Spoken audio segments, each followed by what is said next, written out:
Bonjour à tous dans la matinada Nissarda, ça veut dire la matinale en niçois. C'est votre rendez-vous sur BFM Nice Côte d'Azur où l'on parle de nos traditions, de l'actualité, de chez nous en français, mais aussi en niçois. Le thème du jour, le sport. On va évoquer une Coupe d'Europe qui va se dérouler chez nous en juin prochain. Oui, vous avez bien entendu, vous allez comprendre de quoi il s'agit. Ensuite, on évoquera le fait que l'hymne Nissa la Bella résonne avant chaque match à domicile dans l'enceinte du stade Alliance. D'ailleurs, les joueurs apprennent aussi le niçois et leur professeur sera notre invité. Et puis on parlera du quartier où avant il y avait le stade de l'OGC, le quartier du Rail ou du Ré. Pas toujours simple de connaître la bonne prononciation. Pour m'accompagner, Gilly, maître de conférence qui est là. Bonjour, bonjour, je suis encantada d'être ici et bonjour à tous les téléspectateurs. Très heureuse de te retrouver pour cette nouvelle matinada. On va parler donc de la CONIFA. C'est une Coupe d'Europe en fait des nations qui ne sont pas affiliées à la FIFA et Nice est représentée. Es proprio colori, c'est bien ça. La sélection, en français la sélection, est le nom de l'association et de l'équipe de football correspondante fondée en 2014 précisément pour participer aux manifestations organisées par la CONIFA, donc qui rassemble des équipes de pays sans État, de nations sans État. Et donc la sélection représente le comté de Nice. En 2014, elle participe pour la première fois au championnat du monde et elle le remporte. Siamo campione du mondo. On est champion du monde quand même. Oui, tout à fait, ce n'est pas rien. En 2015, l'année suivante, avec l'Euro, elle termine deuxième, elle participe à la finale. Et cette année, sa troisième participation, la grande nouveauté, comme tu l'as dit, Esquezaki à Mayung, si passera à Nice. Mais alors quand, très exactement, et quelles sont les équipes qui vont y participer? Alors, si débanera au 12 de juin, du 3 au 12 juin prochain. Et alors, on ne sait pas encore toutes les équipes que va rencontrer la sélection, mais on sait d'ores et déjà que dans les matchs de poule, elle rencontrera la Sardaigne, ce qui est un beau clin d'œil historique. Oui, tu peux nous rappeler d'ailleurs l'histoire commune entre la Sardaigne et Nice? Volentiers. Allora, come cada Nissarte lo sa ben, en 1388, et donc en 1388, le comté de Nice se sépare de la Provence pour rentrer sous la protection des ducs de Savoie, ce petit état niché au cœur des Alpes, qui gagne ainsi un important débouché sur la mer et va ainsi commencer une politique d'expansion territoriale qui va le faire devenir en 1720 le royaume de Piémont-Sardaigne. Et donc, a cosa vuol dire que Nice, la contea de Nice et la Sardaigne avaient une storia commune à quasi 150 ans. Nous avons une histoire commune de presque 150 ans avec la Sardaigne, c'est-à-dire autant ou presque qu'avec la France. Oui, c'est pas rien. Voilà, on sait tout de la CONIFA et bien sûr, on sera derrière la sélection. On va parler maintenant d'une tradition que les supporters de l'OGC Nice connaissent bien. Lorsque Nissa la Bella résonne dans le stade avant chaque rencontre à domicile, extrait.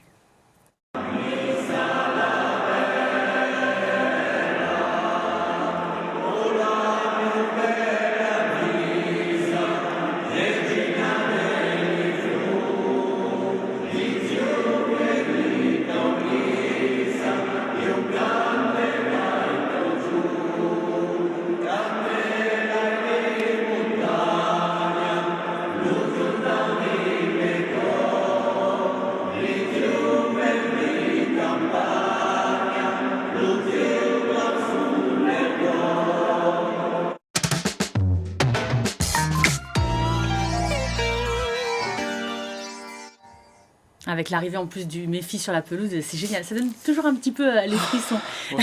Sur ce plateau, David Assas-Silvéry, professeur de niçois au centre d'entraînement de l'OGC Nice, nous a rejoint.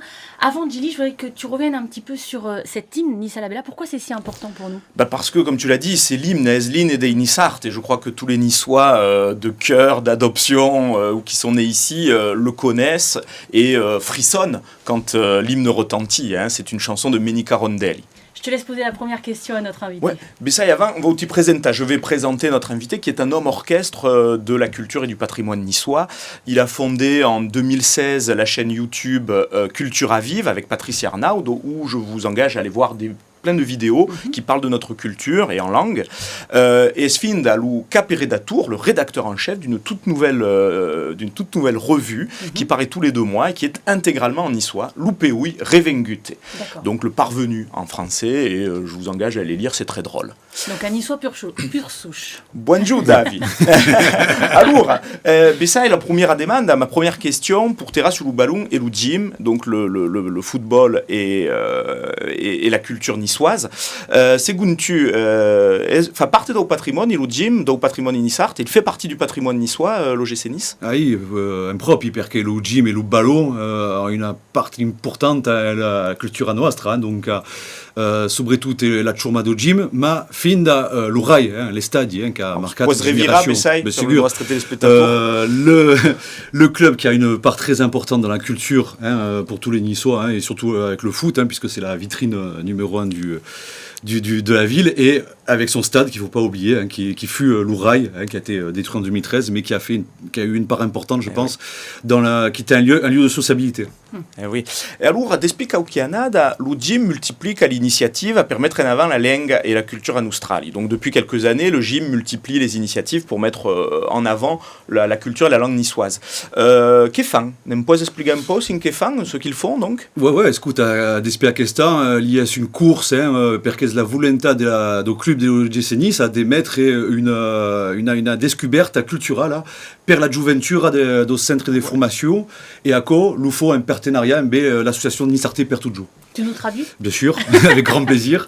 Depuis cette année, le club a la volonté de mettre une découverte globale de la culture niçoise, avec comme axe central, bien entendu, le pilier, c'est la langue. Donc, ils approchent un peu la langue. Et cette jeunesse qui a accès à ça est à fond. Et puis, ça les intéresse beaucoup, puisqu'ils portent les couleurs du club et le blason du club sur le cœur. Et tout ça se fait en partenariat avec l'association Niçartais per Toujours. Et est-ce que bientôt ce sont les joueurs que l'on connaît de l'OGC Nice qui vont prendre des cours de niçois? Ben, je l'espère, au moins une approche, mais ça s'est fait déjà il y a un petit moment avec Patrice Arnaud qui était allé lui faire un cours de niçois où il y avait à l'époque Alexis Bozetti, donc qui lui connaissait un peu déjà le babazouk. En tout cas, ce qui est bien à savoir, c'est que ces jeunes, vous les sentez complètement ouverts à la culture niçoise. Complètement. Et puis ils ont pleinement conscience que voilà, ils portent un maillot avec des couleurs et un blason qui est pas n'importe lequel et qui est chargé d'histoire. Donc ça, c'est très important. Et vous voulez dire qu'il y a fin de le soutenir et joue un grand rôle. Et les supporters jouent un grand rôle aussi là-dedans. Ils sont très demandeurs et acteurs de cet investissement culturel du gym et du foot dans la culture niçoise. Et on va parler d'un quartier de chez nous à présent. Vous l'avez un petit peu évoqué, un jingle, et c'est parti.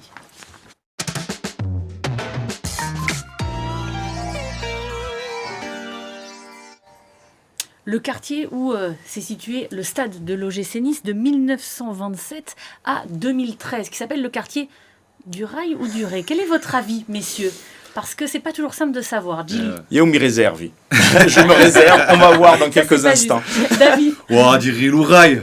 L'Ourail. Bon, en tout cas, on a posé la question aux Niçois. Écoutez leur réponse. Je dis le quartier du Rail. Rail. Nous, on dit Rail. Quartier du Rail. Alors moi, je le prononcerai depuis toujours. On a entendu les deux depuis tout le temps, donc non. C'est vraiment les anciens qui disent du Rail, mais non, sinon nous on dit du Ré. Quartier du Ré. Le tram, qui continue à dire pour certains le rail, est un mot ancien et disons occitan, niçois, qui veut dire le ruisseau. Gilly, je suis sûr que tu as la bonne réponse. Qu'est-ce que monsieur a bien raison, il a raison ce monsieur. Il faut en effet sans équivoque dire le rail si on veut respecter la prononciation niçoise, puisque le nom du quartier vient d'un mot niçois, rail, qui veut dire filet d'eau, petit torrent, et ça fait partie de ces nombreux mots de la toponymie niçoise qui rappellent la présence de l'eau, par exemple le sourdientien, sourdien, source, petite source. Il y a aussi le verbe raya, qui correspond à rail, qui veut dire couler, sourdre pour un filet d'eau. Ma mère fit tout. Rail est un mot très polysémique, il y a beaucoup de sens, il y a notamment le sens du rayon de soleil, du rail de chemin de fer et même le braiement de l'âne. Le braiement de l'âne. Ah oui, donc il faut quand même faire un petit peu attention. Merci beaucoup à tous les deux d'avoir été là ce matin pour la matinada Nissarda. On espère que vous avez apprécié, que vous avez appris des choses sur notre patrimoine et surtout que ça vous a donné un petit peu de bonheur d'entendre chanter notre langue niçoise. Merci à tous les deux, on se retrouve dans un mois. Merci. À vous également. Et puis tout de suite, c'est un nouveau journal de la rédaction.